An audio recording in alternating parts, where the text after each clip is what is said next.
कानपुर की राजनीति में अब विकास कम, वर्चुअल शिलान्यास ज्यादा हो रहा है। कहीं नेताजी स्कूल के लिए लड़ रहे हैं तो कहीं स्मार्ट क्लास के नाम पर सियासत की क्लास लग रही है। और चुनाव जैसे जैसे नजदीक आ रहे हैं वैसे वैसे नेताओं के त्याग, तपस्या और ड्रामे भी अपग्रेड होते जा रहे हैं। कानपुर में आज एक ऐसा राजनीतिक महाभारत देखने को मिला जहां स्कूल के 3 कमरों से ज्यादा चर्चा विधायक जी के कुर्ते और चप्पल की हो रही है। आर्यनगर से समाजवादी पार्टी के विधायक अमिताभ वाजपेयी ने शुक्रवार को ऐसा त्याग किया कि पूरा कानपुर देखता रह गया। मीडिया कैमरों के सामने कुर्ता उतारकर फेंक दिया और ऐलान कर दिया कि जब तक स्कूल नहीं बनेगा तब तक कुर्ता और चप्पल नहीं पहनूंगा। अब जनता सोच रही है कि उत्तर प्रदेश में विकास कपड़ों से होता है या बजट से, और अगर हर अधूरा काम ऐसे ही पूरा होना है तो फिर आधी विधानसभा को अब तक हिमालय निकल जाना चाहिए था। नेताजी यही नहीं रुके, हाथ में डमरू लिया, भोलेनाथ को याद किया और स्कूल निर्माण को सीधे कैलाश पर्वत की फाइल बना दिया। यानी अब पीडब्ल्यूडी कम और देवताओं पर भरोसा ज्यादा है, क्योंकि सिस्टम से स्कूल नहीं बन रहा तो शायद भोलेनाथ ही टेंडर पास कर दे। ये आज मेरा पूर्व घोषित कार्यक्रम था कि परमठ में सरकारी स्कूल के निर्माण का शिलान्यास करूंगा, जिसका टेंडर वर्क ऑर्डर पास है। परसों के दिन भाजपा के कुछ गुंडा एलिमेंट, हिस्ट्री सीटर लोगों ने जाके गरीब मजदूरों को मारा, हमको चप्पलें दिखाई, भद्दी गालियां दी और पुलिस ने कोई कार्रवाई नहीं करी। उल्टा जब आज हमारा घोषित कार्यक्रम है, मेरे घर और पूरे मोहल्ले को छावनी बना दिया है। हजारों की संख्या में पुलिस सिपाही लगाए हैं और हजारों की संख्या में पुलिस लगा के परमठ क्षेत्र को भी पूरा सील कर दिया।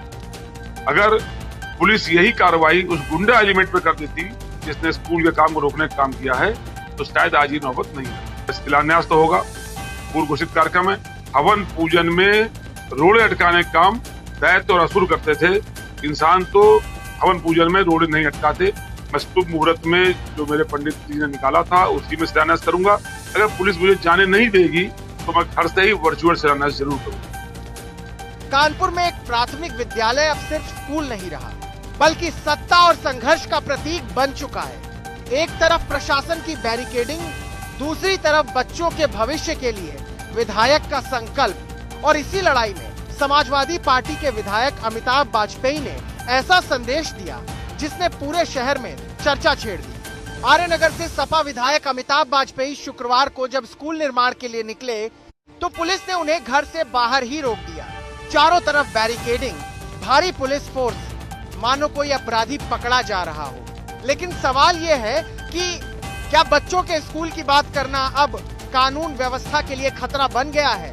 विधायक अमिताभ वाजपेयी का कहना है कि उनके पास स्कूल निर्माण के लिए एनओसी भी है, वर्क ऑर्डर भी है, फिर आखिर निर्माण कार्य क्यों रोका जा रहा है? जनता भी पूछ रही है कि जब कागज पूरे हैं, मंजूरी पूरी है, तो फिर स्कूल बनने में राजनीति क्यों आ रही है? विधायक ने साफ कहा कि वो किसी राजनीति के लिए नहीं बल्कि बच्चों के भविष्य के लिए लड़ रहे हैं। इसी संकल्प के साथ उन्होंने मीडिया के सामने अपना कुर्ता उतार कर फेंक दिया और ऐलान किया कि जब तक स्कूल नहीं बनेगा तब तक कुर्ता और चप्पल नहीं पहनूंगा। आज की राजनीति में जहां नेता एसी कमरों से बाहर नहीं निकलते, वहीं एक विधायक का इस तरह सड़क पर उतरना लोगों के बीच चर्चा का विषय बन गया। घर में नजरबंद किए जाने के बाद भी विधायक पीछे नहीं हटे। उन्होंने अपने घर में ही शिलाओं की पूजा की, डमरू बजाया और बाबा भोलेनाथ से बच्चों के भविष्य के लिए आशीर्वाद मांगा। ये सिर्फ पूजा नहीं थी, बल्कि उस व्यवस्था के खिलाफ प्रतीकात्मक विरोध था जो एक प्राथमिक विद्यालय के निर्माण तक को राजनीति में बदल रही है। सबसे बड़ी बात यह है कि विधायक लगातार कह रहे हैं कि उन्हें श्रेय नहीं चाहिए, उन्हें सिर्फ स्कूल चाहिए। लेकिन भाजपा नेताओं की तरफ से लगातार विरोध हो रहा है। कहीं स्मार्ट क्लास की बात, कहीं सांसद निधि का मुद्दा, और इसी राजनीतिक खींचतान में बच्चों की पढ़ाई सबसे पीछे छूटती नजर आ रही है। जब विधायक नंगे पैर परमठ क्षेत्र पहुंचे तो स्थानीय लोगों ने भी उनका समर्थन किया। लोगों का कहना था कि कम से कम कोई जनप्रतिनिधि बच्चों के लिए खुलकर लड़ तो रहा है। आज जनता नेताओं के भाषण नहीं, जमीन पर संघर्ष देखना चाहती है और अमिताभ वाजपेयी उसी संघर्ष की तस्वीर बनकर सामने आए। कानपुर की इस लड़ाई में सवाल सिर्फ एक स्कूल का नहीं है, सवाल उस राजनीति का है जहां विकास के काम भी सत्ता और विपक्ष की जंग में फंस जाते हैं। लेकिन अगर एक विधायक बच्चों की पढ़ाई के लिए कुर्ता चप्पल त्यागने को तैयार है, तो सरकार को भी आगे बढ़कर इस विवाद का समाधान करना चाहिए, क्योंकि राजनीति बाद में भी हो जाएगी, लेकिन बच्चों का भविष्य इंतजार नहीं करता।